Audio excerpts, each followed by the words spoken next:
سوال یہ ہے کہ کیا سپورٹس کو یا کھیلوں کو پروفیشن بنا کے پیسہ کمایا جا سکتا ہے؟ تو ظاہر سی بات ہے کہ جب حلال کا دائرہ وسیع ہے اور حرام کا دائرہ وسیع ہے، تو جب تک کسی چیز پر حرمت کی کوئی دلیل نہ ہو اور ناجائز ہونے کی کوئی دلیل نہ ہو تو ہم اس کے اوپر کوئی فتویٰ نہیں لگا سکتے۔ اس کا مطلب ہے وہ تمام کام جن کے اوپر کوئی حرمت یا ناجائز ہونے کی نص موجود نہیں ہے، تو ان چیزوں کے ذریعے سے جب ان کو اپنانا جائز ہے، کھیلنا جائز ہے، تو پھر کھیل کر پیسہ کمانا بھی جائز ہے، اس میں کوئی حرج نہیں ہے۔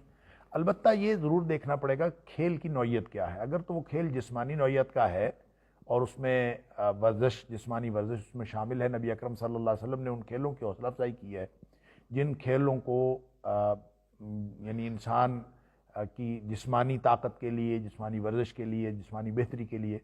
تیر اندازی ہے اور کشتی ہے، گھوڑ سواری ہے، اس طرح کے کھیل جو ہے نبی کریم صلی اللہ علیہ وسلم نے ان کو پسند فرمایا ہے۔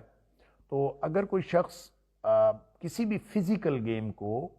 اپناتا ہے، اپنے ویسے کھیلتا ہے اپنی جسمانی فٹنس کے لیے، یا اس کو اپنا پروفیشن بنا لیتا ہے، تو میرے خیال میں اس میں کوئی حرج نہیں ہے۔ البتہ وہ کھیل جس کو نبی کریم صلی اللہ علیہ وسلم نے one way or the other غلط قرار دیا ہے، جو وقت ضائع کرتے ہیں، جو انسان کی کسی صلاحیت میں اضافہ نہیں کرتے، کسی جسمانی ورزش وغیرہ کا کوئی وہ ذریعہ نہیں بنتے، تو ایسے کھیل مثال کے طور پر نرد شیر کا ذکر ہے، جو لوڈو کے بارے میں کہہ لیں آپ، یا اس طرح کی جو چیزیں ہیں جو بالکل جوے سے مشابہت رکھتی ہیں، یا جو لوگ اس کو جوا کھیلنے کا ذریعہ بناتے تھے، اس وجہ سے ان کو نبی کریم صلی اللہ علیہ وسلم نے منع کیا ہے۔ ایسی چیزوں سے بچنا چاہیے، اور وہ گیم، وہ سپورٹس جو باقاعدہ فزیکل سپورٹس ہیں، ان کو کھیلنے میں بھی اور ان کو پروفیشن بنانے میں بھی ممانعت کی کوئی دلیل نہیں ہے، کوئی شخص بنا سکتا ہے، اور صرف اس بات کا دھیان ضرور رکھے کہ اپنے اس پروفیشن کی وجہ سے وہ اللہ اور اس کے رسول صلی اللہ علیہ وسلم کے احکام کی خلاف ورزی نہ کرے۔ اگر وہ کسی مقام پر بھی اپنے پروفیشن کی وجہ سے، اپنے کھیل کی وجہ سے کسی حکم کی خلاف ورزی کرے گا، تو پھر ظاہر ہے اس کے جس قدر وہ خلاف ورزی کرے گا اس قدر گناہ گار ہوگا۔ اس کو آپ یوں سمجھ لیجئے، میرے آخری فکرے کو میں بطور مثال سمجھا دوں کہ مثال کے طور پر کوئی شخص کرکٹ کھیلتا ہے تو کھیل لے، لیکن نمازیں تو ضائع نہ کرے، جمعے تو ضائع نہ کرے۔ اگر وہ کرکٹ کھیلنے کی وجہ سے،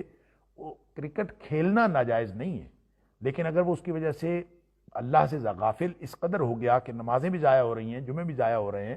تو پھر ظاہر ہے کہ اس کا کھیلنا گناہ ہو جائے گا، پھر اس کے ذریعے سے جو کچھ وہ کما رہا ہے وہ بھی گناہ ہو جائے گا۔ لیکن اگر وہ اللہ کے احکام کی پابندی کر رہا ہے اور اس کے ساتھ اپنے کھیل کو بطور پروفیشن کے اپنائے ہوئے ہے، تو کوئی حرج نہیں ہے۔ اللہ تعالی ہم سب کو درست سمجھ کی اور درست طرز عمل کی توفیق عطا فرمائے۔ واللہ اعلم بالصواب۔